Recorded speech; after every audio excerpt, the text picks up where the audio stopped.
The Lifestyle Show, presented by Selina MacKenzie. Now, our final guest today has written a beautiful and much needed book about what it's like to be in a relationship with someone who is neurodivergent and the challenges it can bring. She's here to tell us about her book called The Honesty Box.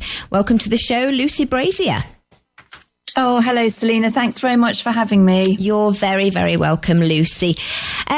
Well, I was reading about this because you and your husband, Steve, split up on National Divorce Day, I believe. Yeah, can you believe there's actually a day for it? No, I didn't. I didn't actually. And did you know it was that day? Did you plan it that way? No. I mean, unsurprisingly, it's the first Monday in January, the first sort of work Monday in January, after a Christmas whatever. So yeah, we had no idea. I mean, it was just so happened that we had this conversation that had been going on for a while, but we sort of had it seriously that day. And it was only afterwards that I found out, I'd heard on the radio that it was National Divorce Day. I can understand it being the first Monday in January. It's not the happiest day, is it?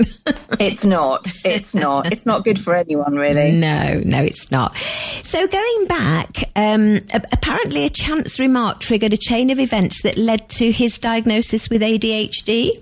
Yes. So Steve had spent years struggling with depression and mental health issues, and he'd sought a lot of therapy, and he'd spent a long time trying to understand what was at the bottom of his reaction to certain things, and we'd really, both of us had given up hope. And it was only in mentioning this to a friend of mine, in a sort of glass of wine, offloading to a close friend and saying, I think this is it. I think that we can't continue as a couple. We can continue as friends, but not as a couple. And she said, well, I'm having a similar conversation and in my marriage. And she said, I want to recommend a book to you. And in fact, what she did on the phone was she asked me to do a quiz, and I didn't know what the quiz was about, but I did it. And at the end, she said, it scored highly likely that Steve is ADHD, and I'm going to send you this book and have a read. And that was sort of where things changed. I have to say, I didn't realise that depression could be a symptom of that. It is. I mean, and it's interesting. I didn't know that before. Obviously, we started this journey, but so many people have talked about this since, and I've heard this from a lot of people who said, the frustration in being misdiagnosed, the frustration in it not being picked up, the self-loathing that people feel when they don't understand what makes them tick or their reaction to things, and they feel isolated, and these are all things that can trigger the depression. And particularly for Steve, he felt this terrible sense of self-loathing, that he just wasn't good enough for anything and couldn't respond in the way that he perceived other people responding, in a sort of, for want of a better word, normal way. And I think that has huge links with the depression that he experienced, and for other people as well. But that must have made it even more difficult for you to approach him and tell him your feelings and tell him that he probably should get diagnosed. I mean, was he sort of relieved that he'd found out why he was like he was, or was it difficult? Was he not happy about it? Well, he was at the point where he tried every sort of therapy, and so he was half thinking, this is it, I just can't consider another possibility, and half still looking for an answer. And so the ADHD, the conversation about ADHD that sort of happened over a period of a few days was something that he was open to, but he in fact read the book, and without me realizing, he took the book and he read it, and it was a revelation for him. He recognized himself immediately.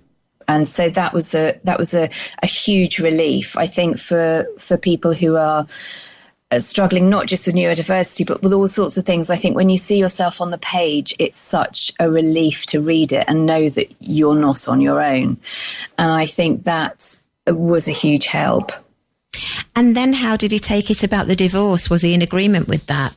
Well, that was something we talked about before his diagnosis, and we had decided it was a mutual decision that we were going to break up. We spent years trying not to, and we'd have really good periods of time, and then it would be really difficult again. And after 20 or so years, I just didn't feel that I could continue, and I wouldn't abandon him as a friend, but I just couldn't stay in that relationship.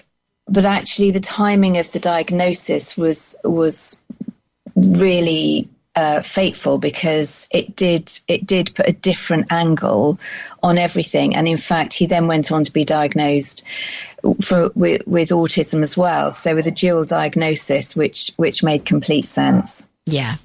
And were they able to help him? I mean, I've interviewed a few people with autistic children or children on the spectrum, and they've said there isn't a great deal of help out there, which is why a lot of them write books, because they wish there was this book when they were going through it. Yeah. I mean, ADHD, there's medication, and Steve takes medication for that, and that's a really popular way of dealing with it, and a very supportive way of dealing with it, particularly in education. If you're in the classroom or you're in the workplace, that really helps. But for autism, it's about coping mechanisms. It's about strategies. It's about your family and friends understanding the diagnosis and knowing how they can support you. And also, as an autistic person, knowing where your triggers are, where your difficulties are, and it's not about being it's not about solving, those things don't change. They don't, Steve is who he was 3 years ago, 5 years ago. He's the same person, but he's got this incredible revelatory knowledge of who he is now. Yeah. And that in itself really helps. I can understand that totally. And at the time, am I right that you had teenagers, so you were probably having to look after everybody all at the same time? Yes. That's quite a... I know I'm not on my own with that one. No, you're not. Yes, three teens who were amazing throughout, and really understanding. Their generation, I think, is much more understanding of neurodiversity, of difference. I think they're much more accepting, and they were very happy. They were very happy with the honesty of the situation, I think, with the fact that we were transparent with them, the fact that we all sat down and talked about it. It made a lot of sense to them. Yeah. And why the title, Lucy, The Honesty Box? Well, it started because I'm a massive fan of honesty boxes, and they are really popular, particularly in rural areas in the UK. But it turns out there's quite a global movement of them, and I've always had a thing about them, and I wanted to start up my own. I live in a tiny village in the southwest, on the southwest coast of the UK, and I really wanted to. I love them so much. Steve had said, I don't understand why you don't have your own. And we had a garden that we were sort of hit and miss with. We grew some veg. We did okay. We managed to feed the family with some things, but I really wanted to focus on growing more veg and having an honesty box. And at the same time, we talked about how that would help us as a couple, that it would be something that would distract us. Steve's sanctuary is to go into the garden, so it meant he could spend more time in the garden and grow veg, and that it wouldn't just be, it was sort of a quest, I guess. It was sort of a way to distract us, to say, well, this is fun. Let's see if we can do this. Let's see what we can put in the honesty box. Let's see what sells. Let's see what our neighbours and community think of it. So that's one of the themes of the book is how we did that, and the sort of the journal that I kept of the garden and cooking and village life, and so that's where the title comes from. But there is also the dual explanation of Steve certainly is incredibly honest as a person, and I think that's partly the autism, and I think he doesn't know how not to be honest, sometimes to his detriment. And so that was also part of the thread of the story, and the fact that I'm a terrible people pleaser. So I find it much easier not to be honest. And just say what people want to hear. So that was so yes, that's sort of where the title comes in. So did the honesty box work for you? It worked as a distraction, definitely. The way that we managed it, I thought that we'd both be in the garden together, and in fact that was quite difficult. Steve's a brilliant gardener and very good, and I'm really slapdash. So I would sort of go out and dig something up, and he would say, "Why on earth have you just dug that up?" or "Why have you put that there?" And so actually, in terms of it bringing us closer together as a couple, it didn't really. But actually, what was great was that we both understood those things about each other in the garden, and we learned to be okay about that and say, okay, I'm going to do this and you do that. And so there was a lot of sort of collaboration and compromise there that reflected in our marriage as well. And it was a physical way of working through things.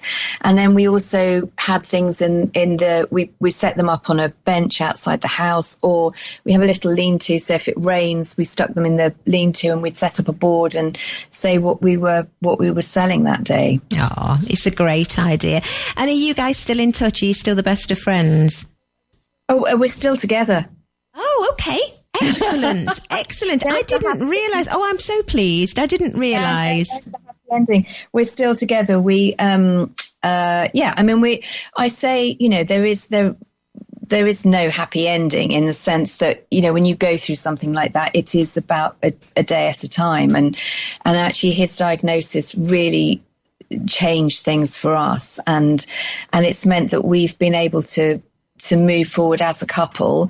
And I don't know what the future holds. And neither of us talk about it in a long-term way, because we're still understanding what will happen next. But we are still together. That is great news. Happy ending. I like that. And I know that you've since moved to Dorset, and you work with Hugh Fearnley-Whittinstall and the team at River Cottage. I have worked with them, yes. We've actually moved to Dorset about 18 years ago, and and I was working with Hugh for many years. Wonderful, wonderful. Well, it's a lovely story. It's a love story. I'm glad it's got a happy ending. It's called The Honesty Box for our listeners, and it's out on the 27th of this month, and it's by Lucy Brazier, who we're chatting to now. Lucy, give my love to Steve. Thank you very much for joining us. Thank you, Selina. Thank you very much for having me. It's a pleasure. Bye-bye. Bye.